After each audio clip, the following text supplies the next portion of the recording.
They were dying. 2 women, alone on the Texas frontier, turned away by everyone who called themselves civilized. And then, they did the unthinkable. They rode straight into a Comanche war camp. What happened next would shatter everything they thought they knew about enemies, about survival, and about love itself.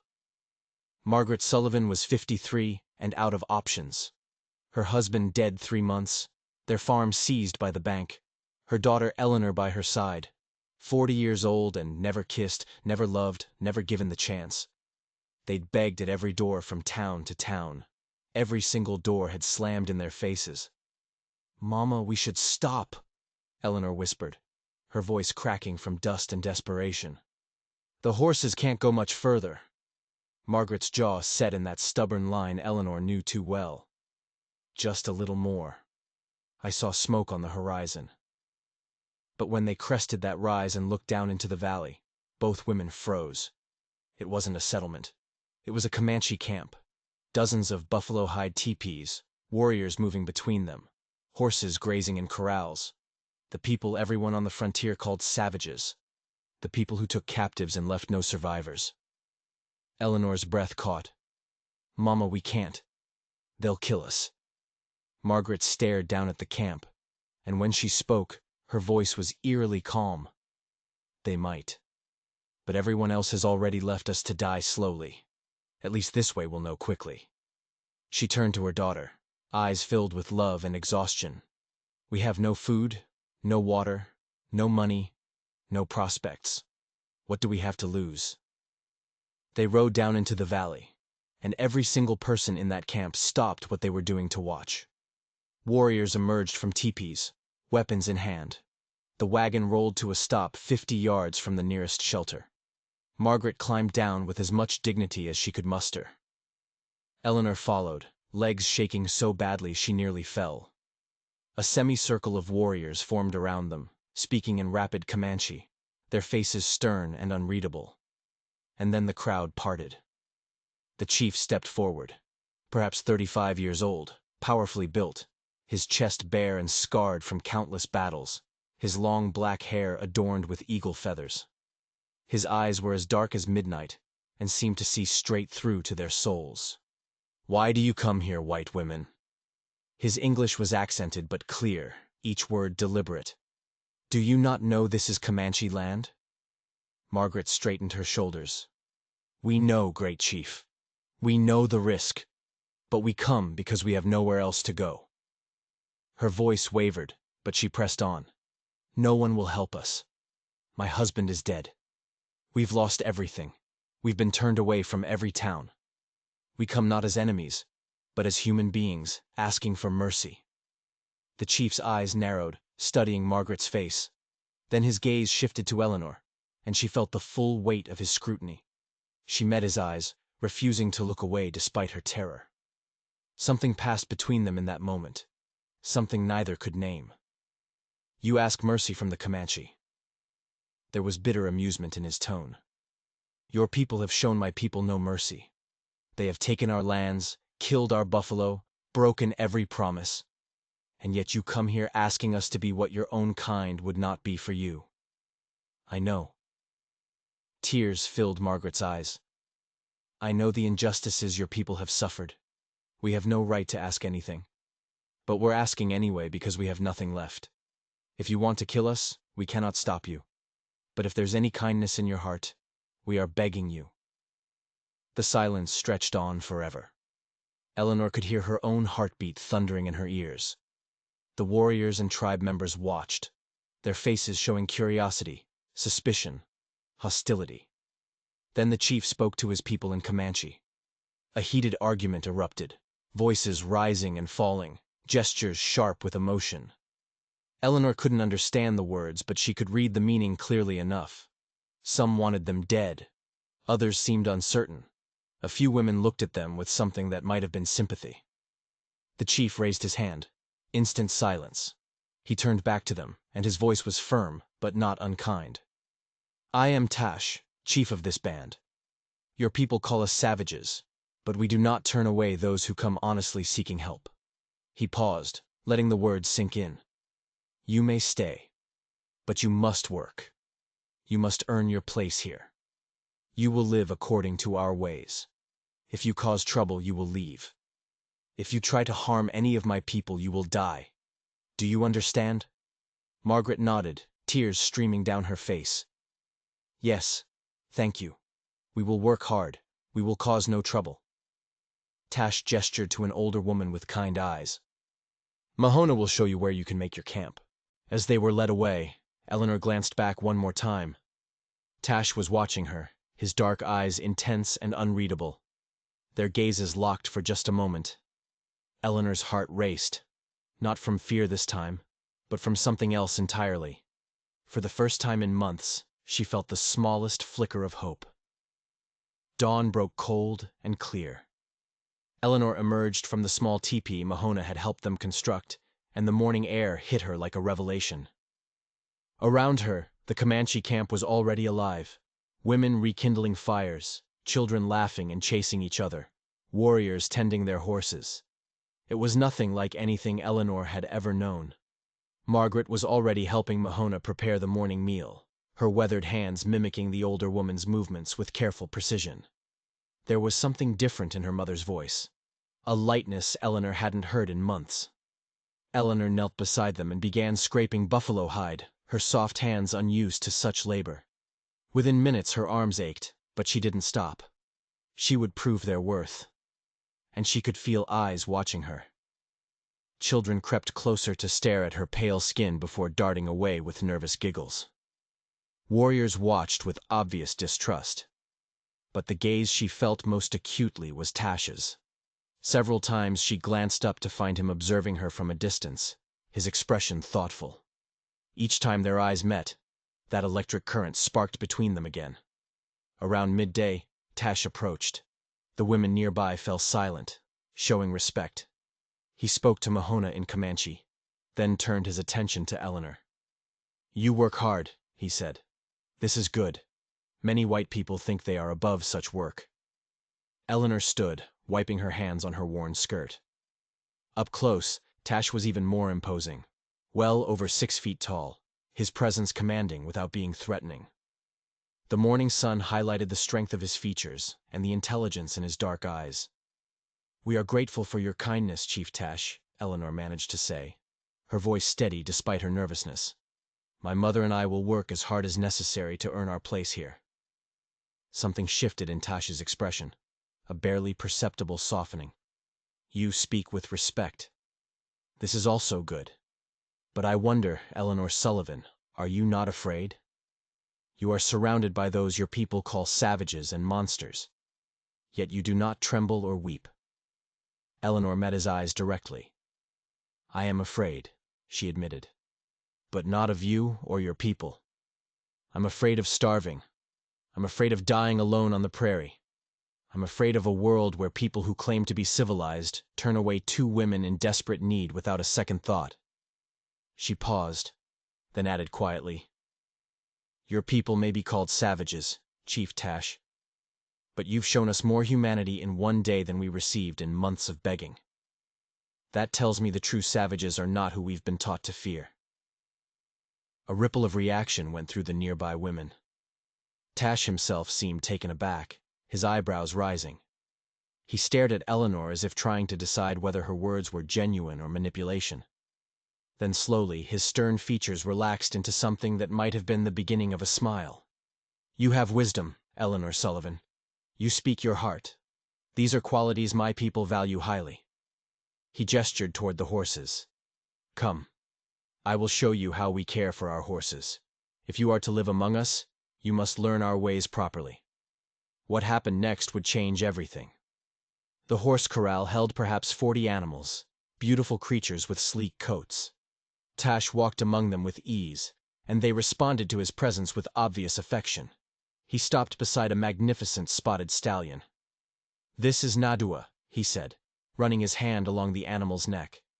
"It means someone found in our language. I found him as a colt, abandoned and alone. Your people would have left him to die, as they left you and your mother. But we saved him. Now he is one of the finest horses in our herd." He looked at Eleanor meaningfully. "Sometimes those who are found become the most valuable members of the family." Eleanor reached out to stroke the horse's nose. He's beautiful. I will teach you to ride as we do, Tash said, warmth creeping into his voice.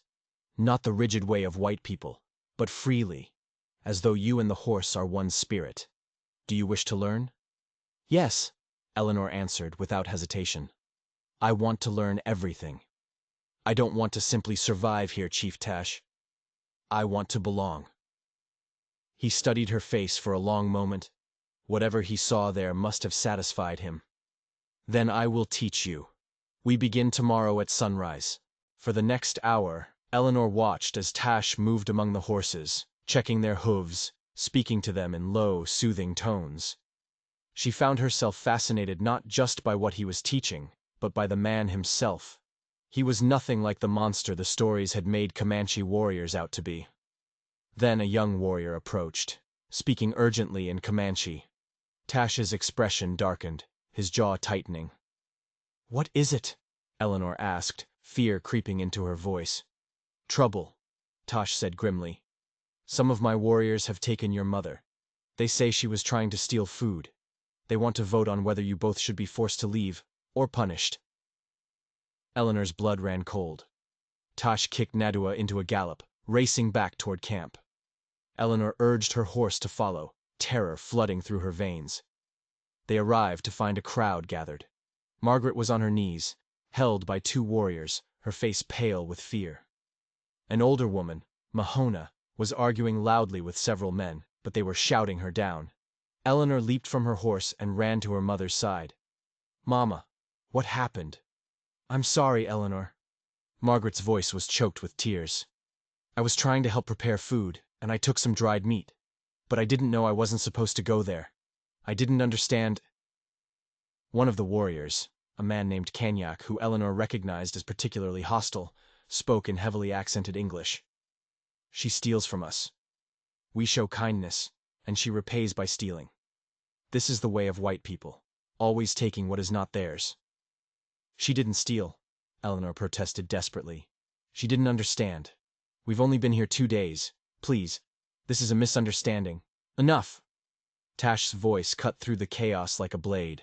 Instant silence fell. He strode into the center of the circle, his presence radiating authority.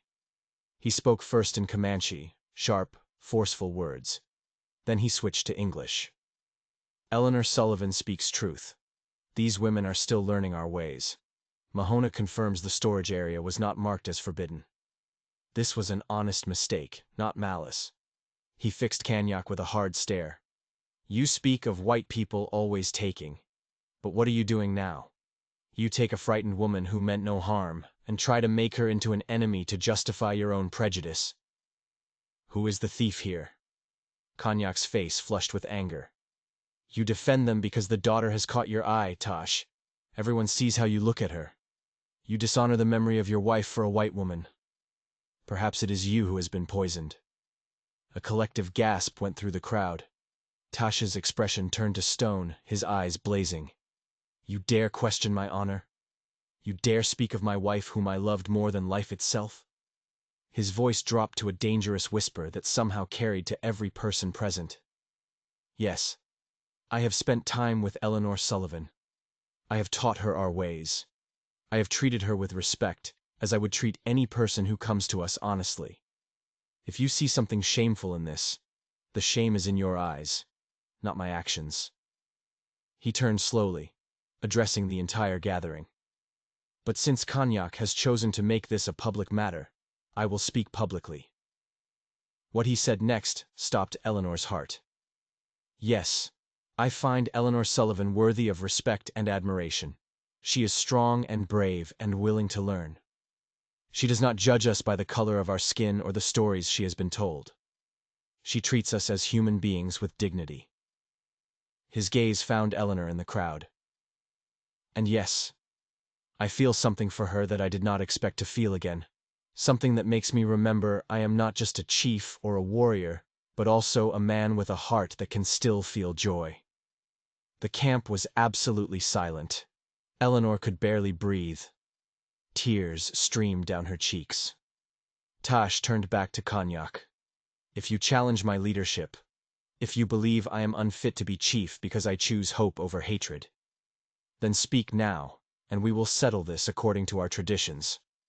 But know that if you make that challenge, you challenge the path my father set us on. The path of survival through wisdom, rather than destruction through endless war. An older warrior stepped forward, one of the respected elders. Tash speaks with wisdom, he said, his voice carrying the weight of years. Konyak, your anger comes from pain we have all suffered. But Tash is right. If we become what we hate, we have already lost everything that makes us who we are. One by one, the other warriors nodded agreement. Konyak stood alone, his face dark with resentment, but he finally bowed his head. I accept the wisdom of the elders. Then he turned and walked away. Tash gestured for the warriors to release Margaret. Eleanor rushed to help her mother to her feet, trembling with relief. Take your mother to rest, Tash said to Eleanor, his voice gentle now. We will speak later. There is much we need to say to each other. But what Eleanor didn't know was that this confrontation was only the beginning, and the real test was still to come. That afternoon, Eleanor sat with her mother in their teepee. Margaret had finally stopped trembling. I'm so sorry, Margaret whispered. If Chief Tash hadn't defended us... She broke off, looking at her daughter with new understanding. He loves you. I saw it in his eyes when he spoke. That man loves you. Eleanor felt her cheeks flush hot. I think perhaps he does. And Mama, I think I love him too. Though I hardly know how it's possible after such a short time. Mahona, who understood more English than she let on, reached over and patted Eleanor's hand. Heart knows, she said in halting English. Time not matter. Heart knows truth. Before Eleanor could respond, a young girl appeared at the entrance, speaking shyly in Comanche. Mahona listened, then turned to Eleanor with a knowing smile. Chief wants speak with you. By the river. Go now. Eleanor's heart began to race. She looked at her mother, who nodded encouragingly. Go, daughter. Hear what he has to say. The river ran along the eastern edge of camp, its waters clear and cold. Tash stood at the water's edge, his back to her. He had changed into ceremonial dress, beautifully crafted buckskin decorated with intricate beadwork, his long black hair adorned with eagle feathers. Eleanor, he said, turning as he heard her approach. His dark eyes met hers. Thank you for coming. I was not sure you would after everything that happened today. How could I not? Eleanor moved to stand beside him. After what you said? After how you defended us? Tash was quiet for a moment, watching the water flow past. When he spoke, his words came slowly, carefully chosen. I spoke truth today, Eleanor. Truth I had been holding inside, afraid to acknowledge even to myself. He turned to face her fully. In my culture, when a man wishes to court a woman, there are traditions. I have already broken many of those traditions by allowing myself to feel these things for you. You are not Comanche. You are white, from the people who have caused my people so much pain. He paused. By all logic, I should not want you, yet here I stand. Eleanor felt tears beginning to form. Tash reached out and gently took her hand. But the heart does not follow logic. Mine feels drawn to you in ways I cannot explain. You are strong, Eleanor. You are brave and honest and kind. You look at me and see not a savage or a monster, but a man.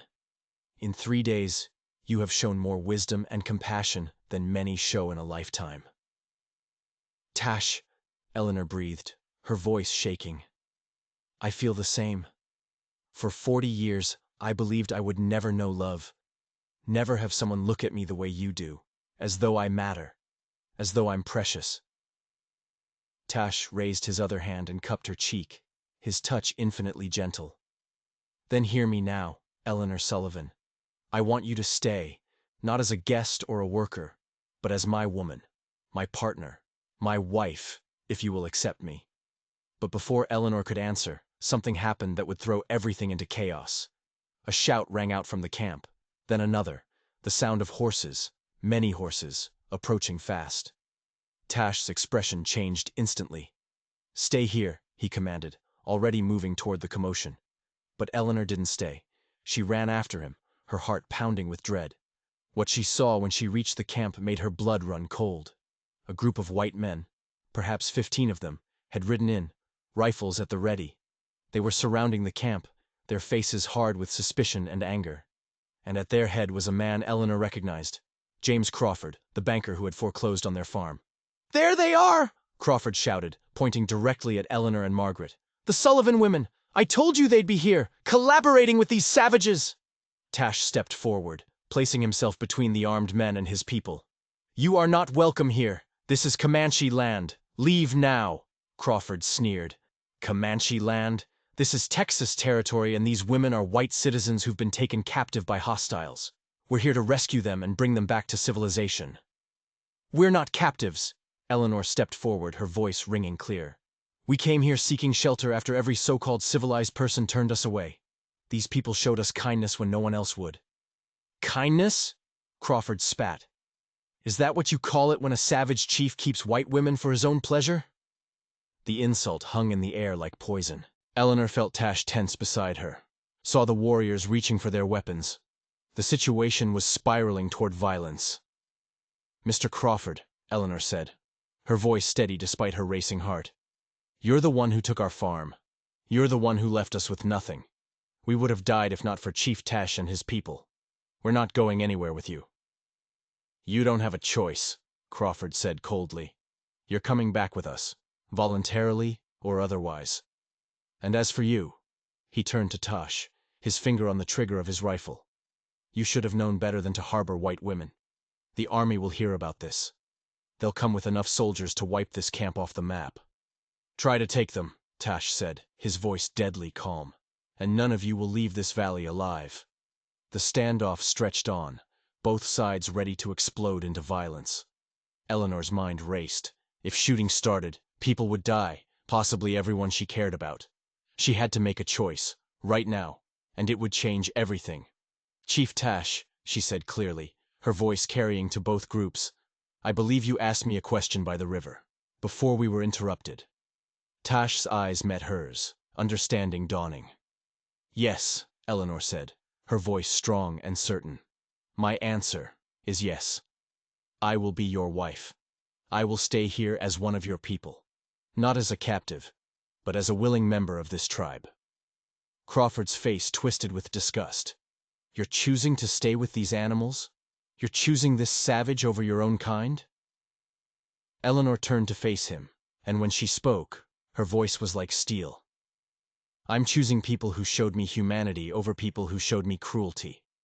I'm choosing a man who sees my worth over men who see me as property. I'm choosing honor over hatred." She paused. "And yes, Mr. Crawford, I'm choosing love. Something you wouldn't understand." Margaret stepped forward to stand beside her daughter. "And I'm staying too. These women have shown me more kindness in 3 days than I received from our own kind in 40 years. Crawford looked like he might have a stroke. "You're both insane. You'll regret this when these savages turn on you." "Leave now," Tash said, his voice cutting through Crawford's rant. "Tell the army whatever you wish. Tell them we held these women against their will, if that soothes your wounded pride. But know this. Eleanor Sullivan has chosen to become Comanche. She is under my protection. Any man who tries to take her will answer to me and my warriors." The tension was suffocating. For a moment, Eleanor thought Crawford would actually give the order to fire. Then one of the other white men leaned over and whispered something urgent in his ear. Crawford's eyes narrowed. "Fine," he spat. "Stay with your savages, but when the army comes, and they will come, don't expect any mercy." He wheeled his horse around. "Let's go. Leave these fools to their fate." The white men rode out of the valley, but their parting words hung in the air like a threat. As soon as they were gone, Tash turned to Eleanor, his expression intense. "You realize what you just did? What you just committed yourself to?" "Yes," Eleanor said. "I chose you. I chose this life. And I meant every word." Tash pulled her close, and for the first time, he kissed her, deeply, passionately, in front of the entire tribe. When they finally pulled apart, he raised his voice so everyone could hear. "Tomorrow," he announced in both Comanche and English. "We will hold the marriage ceremony. Eleanor Sullivan will become my wife. She and her mother will be fully adopted into our tribe. Anyone who cannot accept this is free to leave. But those who stay will treat them as family." The tribe erupted in celebration. Ululating cries, drums beginning to beat. But even as Eleanor stood in Tash's arms, joy flooding through her, she couldn't shake one cold thought. Crawford had said the army would come, and when they did, would love be enough to survive what was coming? The next 3 days passed in a whirlwind. Mahona and the other women taught Eleanor the significance of the marriage ceremony, crafted for her a stunning wedding dress of white buckskin, decorated with thousands of tiny beads. They taught her the Comanche words she would need to speak, patient with her pronunciation. Margaret was embraced by the women too, shown how to properly prepare foods, how to create the beautiful quill work that decorated their possessions. Eleanor watched her mother transform, the years of worry falling away as she found purpose and community. Each evening before sunset, Tash appeared at Eleanor's teepee, and they would walk together by the river, building the foundation of understanding that would support their marriage. On one of these walks, Eleanor asked about Cognac and the others who had opposed her presence. "Have they caused more trouble?" Tash shook his head. Cognac chose to leave and join his cousin's band. A few others went with him, but not as many as I feared. Most have decided to stay, to give this new path a chance. "And if I can never truly belong?" Eleanor asked quietly. "What if they never accept me?" Tash stopped walking and turned to face her, his hands framing her face. "Then we will build our own belonging.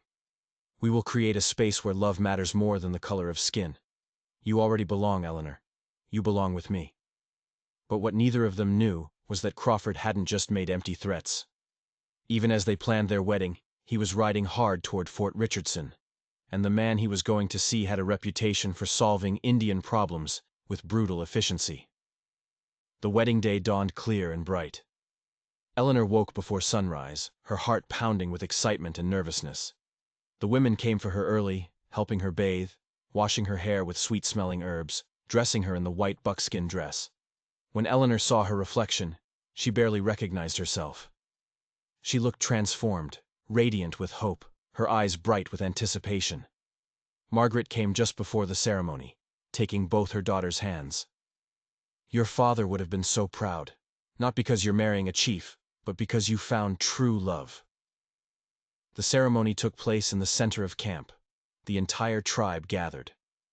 Tash stood at one end in his finest ceremonial clothing, his face solemn but his eyes burning with love. Eleanor walked toward him, accompanied by Mahona and her mother, the women singing a traditional wedding song. When Eleanor reached Tash, he took her hands, and they stood facing each other. The tribal elder who had defended Eleanor began the ceremony, speaking in Comanche, calling upon the spirits to witness this union. Then he switched to English. "Marriage is not the joining of two individuals. It is the joining of two families, two histories, two ways of seeing the world. Today we witness something rare and precious, the building of a bridge between peoples who have been enemies." Eleanor repeated the Comanche vows she had practiced, her pronunciation clear. Tash spoke his own vows in both languages, promising to honor her, protect her, walk beside her through all that life would bring. They each drank from a shared cup of water, symbolizing their intertwined lives. The elder wrapped a beautifully woven blanket around both their shoulders, binding them together. "You are now husband and wife. May your love be as enduring as the prairie, as strong as the mountains, as constant as the stars." The tribe erupted in celebration. Tash pulled Eleanor close and kissed her, their first real kiss as husband and wife. Eleanor felt as though her heart might burst. This was real. She had a home. She had a family. She had a future. The celebration continued throughout the day and into the night, feasting, dancing, storytelling, singing. Eleanor and Tash sat together, his arm around her waist, watching their people celebrate. As the stars began to emerge, Tash leaned down and whispered, "Are you happy, my wife?" Eleanor looked up at him. "I'm more than happy. I'm home." They walked through the celebrating crowd toward the teepee prepared for them, their marriage home. People called out blessings as they passed. Inside, alone at last, Tash took Eleanor's face in his hands and kissed her again, deeply and tenderly. "I love you, Eleanor," he said. "I will spend every day showing you how precious you are to me." "And I love you, Tash," Eleanor replied, tears streaming down her face. "You saved my life. You gave me a reason to live." They held each other close as the celebration continued outside. Two people from different worlds who had found each other in the most unlikely circumstances, who had chosen to build a bridge instead of a wall. But outside, in the darkness beyond the firelight, something was moving. Horses, men, dozens of them. The army had come, sooner than anyone expected. And what happened next would test everything Eleanor and Tash had just promised each other. Because sometimes love means making impossible choices. And sometimes the greatest sacrifice is the only way to save the people you love. The nightmare was about to begin. The first shots shattered the night. Eleanor jolted awake in Tash's arms, her heart instantly hammering. Outside, chaos erupted, shouting, screaming, the thunder of hooves, more gunfire. Tash was on his feet in an instant, grabbing his weapons. "Stay here," he commanded. But Eleanor was already pulling on her dress. "No, I'm coming with you. I'm coming with you." They burst out of the teepee into hell. Soldiers in blue uniforms were everywhere, torches blazing, rifles firing into the air. Tents were being torn down. Women were screaming, clutching their children. Warriors were grabbing weapons, trying to organize a defense. Eleanor's blood ran cold when she saw who led the soldiers. Captain Marcus Thorne, notorious for his brutal suppression of tribal resistance. And beside him, pointing directly at her, was James Crawford. "There!" Crawford shouted. "The Sullivan women! They're being held captive!" "Cease fire!" Captain Thorne's voice boomed across the camp. The shooting stopped, but soldiers kept their rifles trained on the Comanche. Tash stepped forward, Eleanor beside him despite his attempts to shield her. "This is a peaceful camp. You have no right—" "I have every right," Thorne interrupted coldly. "We've received reports of white women held captive by hostiles. I'm here to rescue them and arrest any Indians who resist." "We're not captives!" Eleanor stepped forward, her voice clear and strong. "I am Eleanor Tash, wife of Chief Tash. We were married yesterday according to Comanche tradition. My mother and I chose to stay here of our own free will." Thorne's expression didn't change. "A marriage between a white woman and an Indian savage is not recognized by the United States government. You're coming with us, Mrs. Sullivan." "My name is Eleanor Tash," she said firmly, "and I'm not going anywhere." "You don't understand your situation," Thorne said, his voice dropping dangerously. "Either you come peacefully or we take you by force. And if we have to use force, a lot of people in this camp are going to die. Is that what you want?"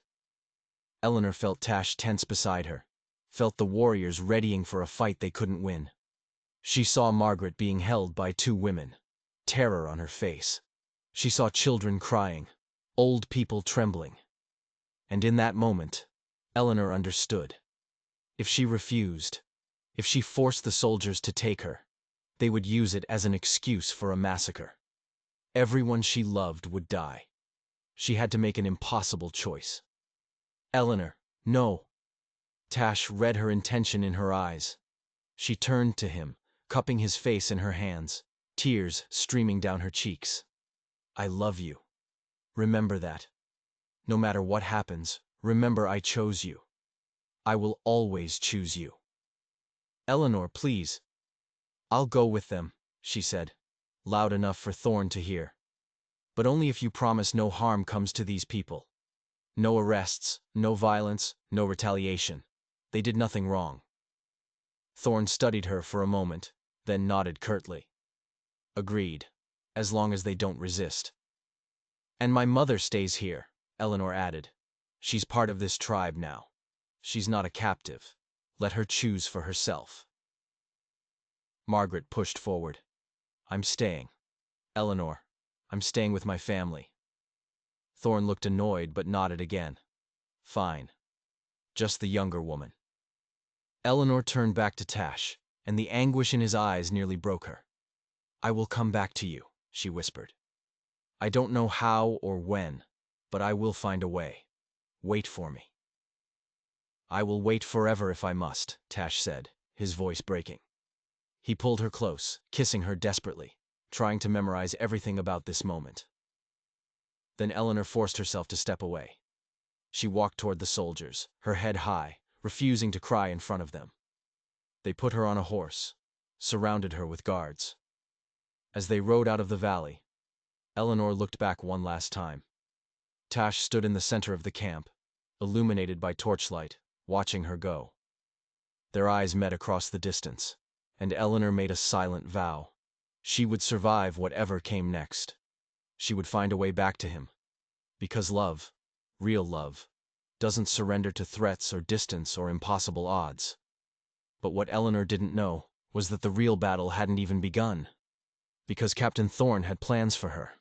Plans that would test her strength, her will, and her very identity in ways she couldn't imagine.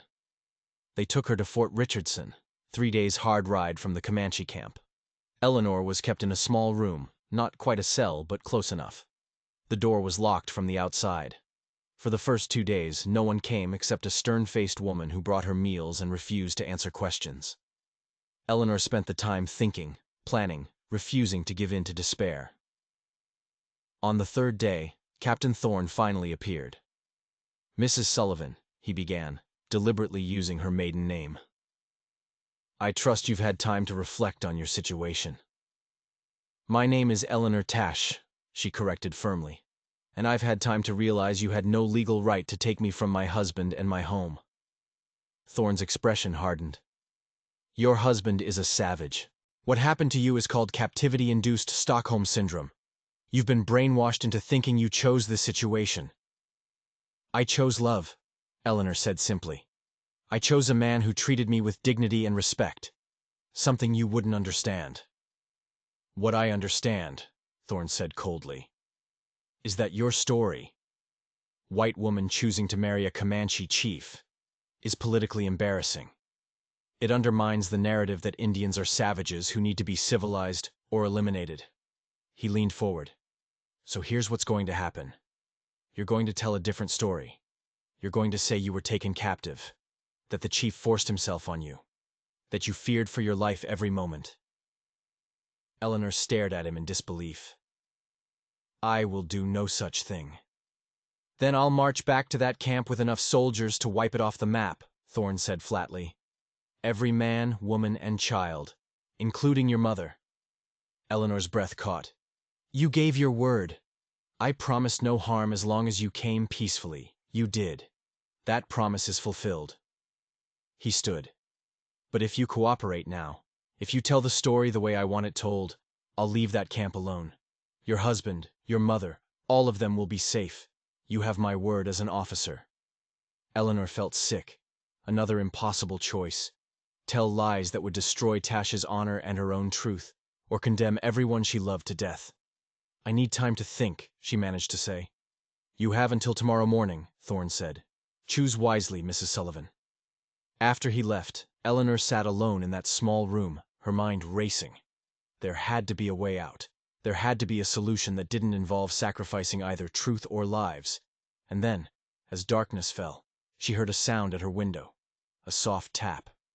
She rushed over and saw a young soldier, barely more than a boy, looking up at her nervously. "Mrs. Tash?" he whispered. "My name is Private Daniel Walsh. I was at your wedding. I saw what really happened. Saw that you chose to be there, that it wasn't captivity." He glanced around nervously. "Captain Thorne is lying to you.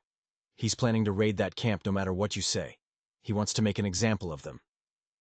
Eleanor's heart sank, but she wasn't surprised. "Why are you telling me this?" "Because it's wrong," Daniel said simply. "Because I joined the army to protect people, not to massacre innocent families.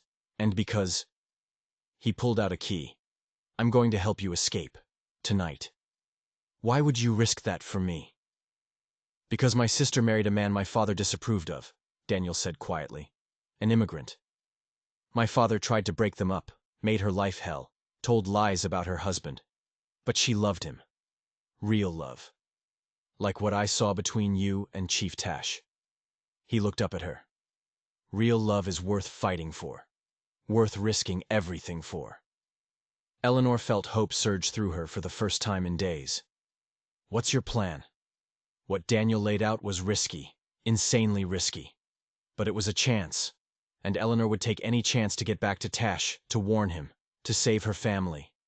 That night, when the fort was quiet, Daniel unlocked her door. He'd stolen clothes for her, smuggled out a horse, created a diversion by setting fire to a supply shed on the far side of the fort. "Go!" he urged, as flames lit up the night and soldiers ran to fight the fire. "Ride hard and don't look back. I'll buy you as much time as I can." Eleanor grabbed his hand. "Thank you. I'll never forget this." "Just love him," Daniel said. "Make it worth it." Eleanor rode out of Fort Richardson like her life depended on it, because it did. Multiple lives. She pushed the horse hard, racing through the darkness, praying she would reach the Comanche camp before Thorne discovered she was gone, and before he launched his attack. 3 days.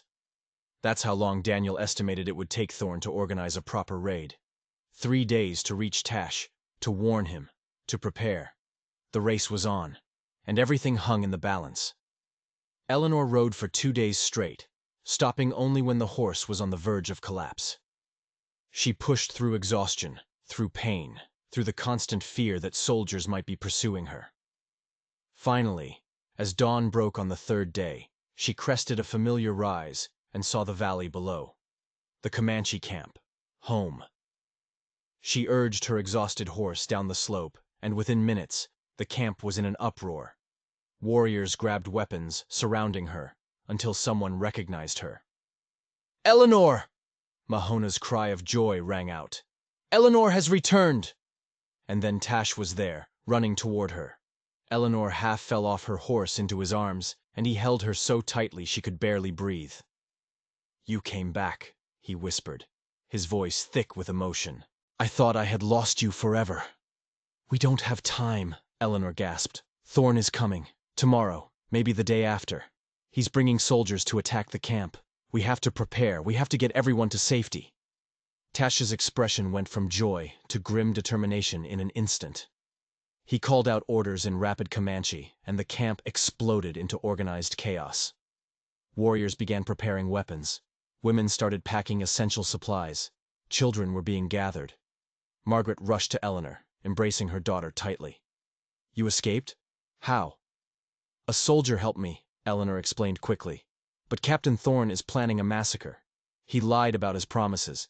We need to move everyone. Now." Tash organized the tribe with impressive efficiency.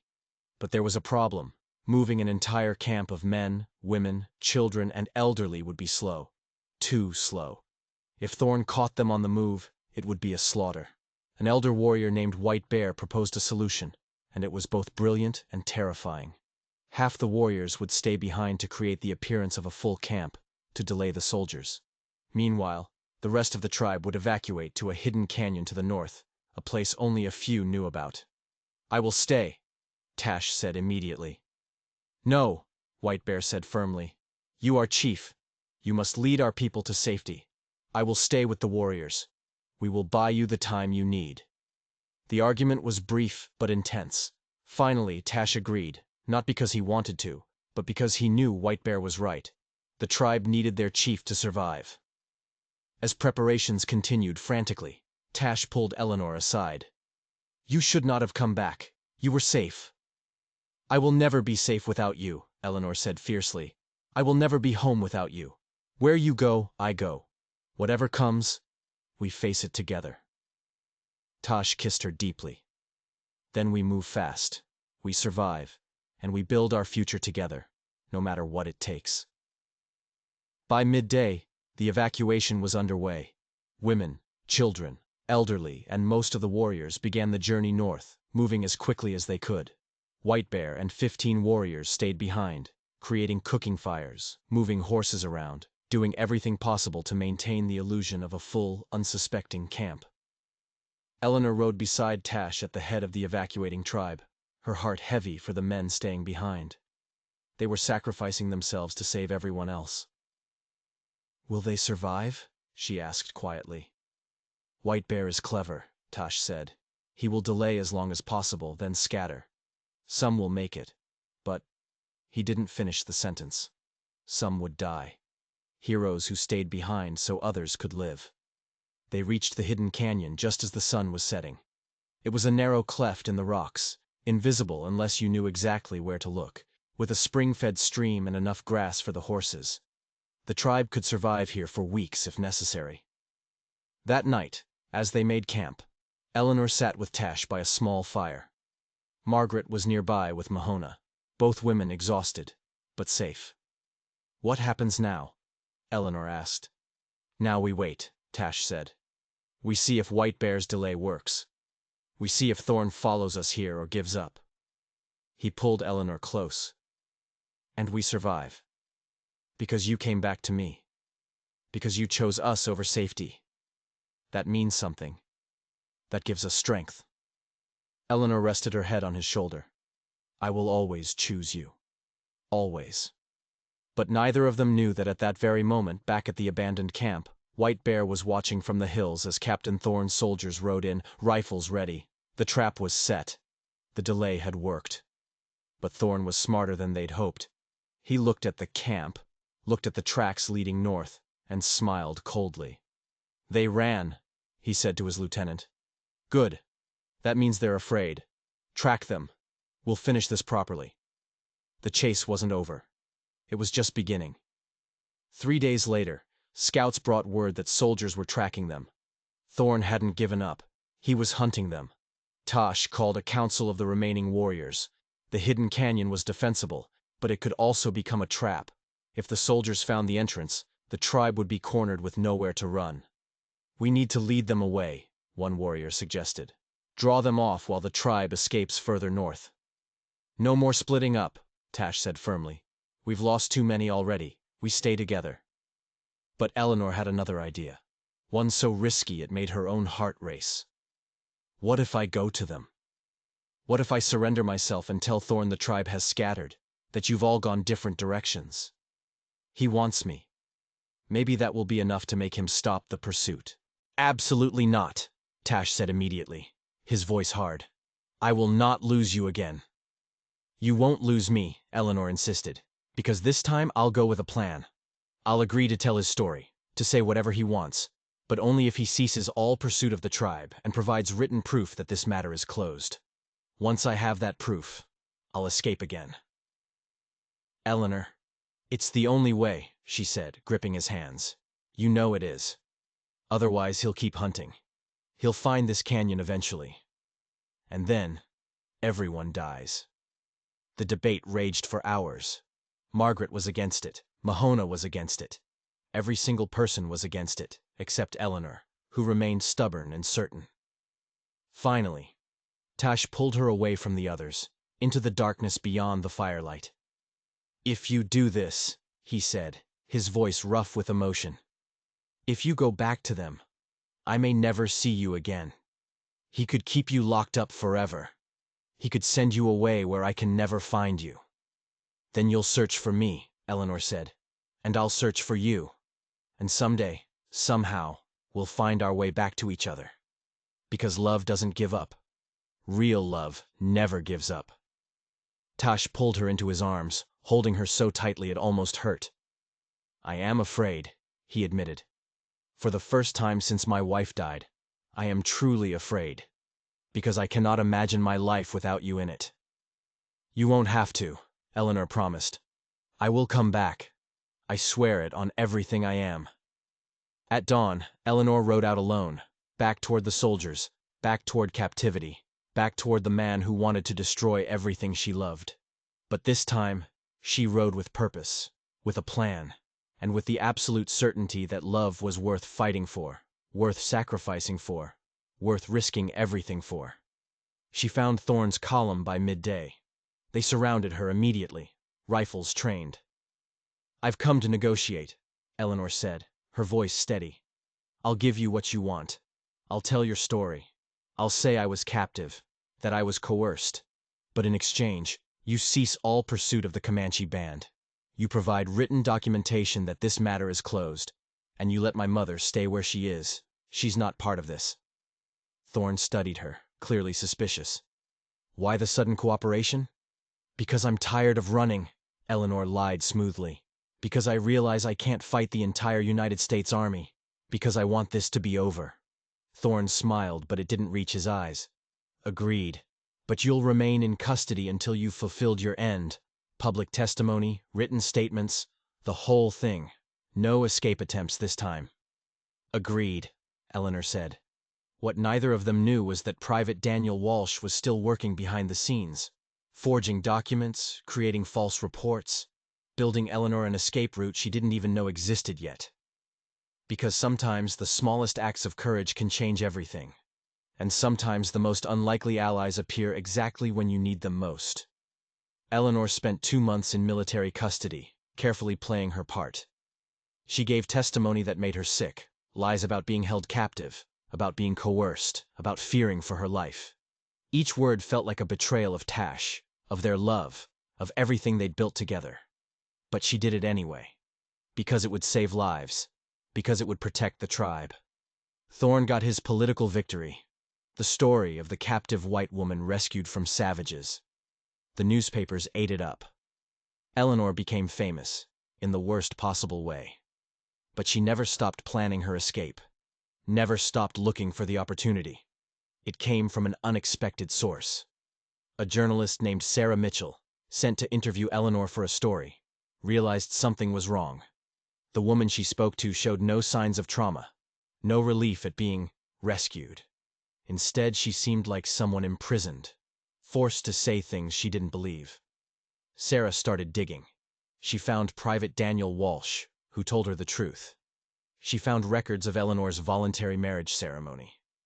She found witnesses who testified that Eleanor had never been a captive. And Sarah Mitchell did something extraordinary. She wrote the real story. She published it in newspapers across the country, complete with witness testimonies and documentation. She exposed Thorne's lies, his political manipulations, his planned massacre. The scandal was immediate and enormous. Thorne was recalled, his career destroyed. The army was forced to publicly acknowledge that Eleanor Tash had never been a captive, that her marriage was legitimate under tribal law.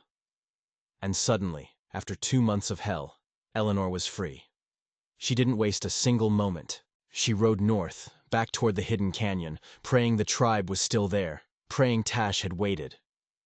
The journey took 5 days, and with every mile, Eleanor's heart beat faster, hope and fear warring inside her. Finally, she reached the canyon entrance. And there, as if he'd been waiting every single day, which he had, stood Tash. He saw her, and for a moment he simply stared as if unable to believe she was real. Then he was running, and Eleanor was running, and they collided in the middle with such force they nearly fell. "You came back," Tash said, his voice breaking. "You came back to me." "I promised you," Eleanor said, tears streaming down her face. "I promised I would always choose you." They kissed, desperate and joyful, making up for 2 months of separation, of fear, of uncertainty. The tribe emerged from the canyon. Margaret, Mahona, the warriors, the women, the children. Everyone who had survived. And they welcomed Eleanor home with celebration and joy. That night, as they sat together by the fire, Eleanor told them everything. About the testimony. About Sarah Mitchell. About how the truth had finally come out. "What happens now?" Margaret asked. "Will they leave us in peace?" "The army has officially declared this matter closed," Eleanor said. "We're recognized as a legitimate family unit. They can't touch us." But Tash looked thoughtful. "For now, perhaps. But the world is changing. More white settlers come every year. Eventually, this life, this freedom, will end." "Then we live it while we can," Eleanor said firmly. "We build our life together, have children, teach them both our cultures. We create something new, something that honors where we came from and where we're going." Tash smiled, pulling her close. "You are wise, my wife, and brave, and I love you more than I can express." "And I love you," Eleanor whispered. "Always and forever." 5 years later, Eleanor stood at the entrance of their teepee, watching the sunset paint the sky in brilliant colors. The tribe had moved locations several times, always staying ahead of encroaching settlements, but they'd managed to maintain their way of life. A child's laughter rang out. Her daughter, 3-year-old Sarah, named after the journalist who'd saved Eleanor's life. The little girl was chasing butterflies with other children, her skin a beautiful blend of her parents' heritages, her spirit wild and free. Eleanor's hand rested on her swollen belly, another child growing inside her, due in just a few months. Tash came up behind her, wrapping his arms around her waist, his hands covering hers on their unborn child. "What are you thinking about?" he asked. "About how far we've come," Eleanor said. "About that day I rode into your camp with nothing but desperation and hope, about how terrified I was, and about how it led to this, to you, to our family, to this life I never imagined I could have." "Fate brought you to me," Tash said, kissing her temple. "Or perhaps something greater than fate. Perhaps love itself, calling across the divide, bringing two souls together who needed each other." Margaret emerged from a nearby teepee, gray-haired now, but healthier and happier than Eleanor had ever seen her. She'd married White Bear, who had survived the delay action through cleverness and courage. They'd built a strong partnership of their own. Little Sarah ran to her grandmother, who scooped her up with easy affection. Eleanor looked around at her family, born and chosen, and felt overwhelming gratitude. Not just for surviving, but for thriving. Not just for escaping death, but for finding life in its fullest, richest sense. "I was thinking," Tash said, his voice thoughtful, "that someday, when Sarah and her brother are grown, they'll tell their children about this time. About when two worlds came together. About when love proved stronger than hatred." "And what will they say?" Eleanor asked. "They'll say that their mother was the bravest woman who ever lived," Tash said. "That she chose love when everyone told her to choose fear. That she built bridges instead of walls. That she proved that the human heart recognizes no boundaries." Eleanor turned in his arms, looking up at the man who had changed her entire world. "We both chose love. We both took the risk. And look what it gave us." As the sun finally slipped below the horizon and stars began to emerge, the tribe gathered around the central fire for the evening meal. Stories were told, songs were sung, children played while elders watched with indulgent smiles. Eleanor and Tash sat together, surrounded by family and community, their hands intertwined.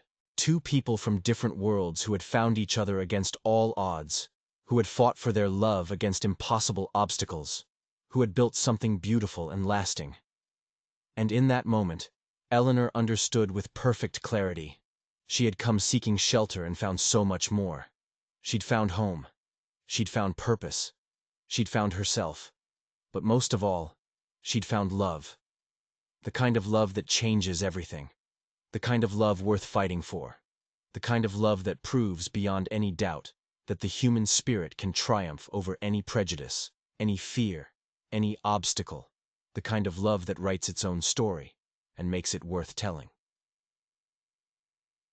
If you enjoyed this story of courage, hope, and love that defied all boundaries, don't forget to like and subscribe. Drop a comment below telling me what part moved you most and where you're watching from. This is the kind of story that proves love knows no borders, and your support helps me bring you more incredible true stories like this one. Until next time, remember, sometimes the greatest adventures begin when we have the courage to choose love over fear.